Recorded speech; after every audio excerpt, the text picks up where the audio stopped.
Hello everyone, welcome to How to Browser YouTube channel. In this video I'll show you how to decrease text size on iPhone 11.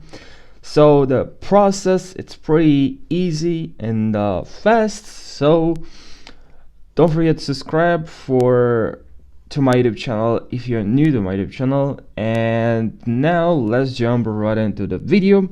So what you need to do first is to head over to the settings, and here just scroll a little bit down, and as you can see the text is pretty big right now. It's a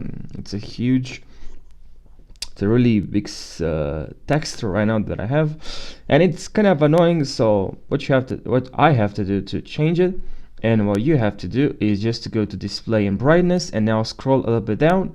By the way, I'm using iOS 16, and here select text size, and from here just decrease the size the way you want. Actually, this is too small right now. I think right in the middle is the perfect size. So guys, that's the tutorial for you. If you found this tutorial helpful, don't forget to like this video and subscribe for more tutorials like this one. I really appreciate that, and I'll see you guys now in the next video. Take care.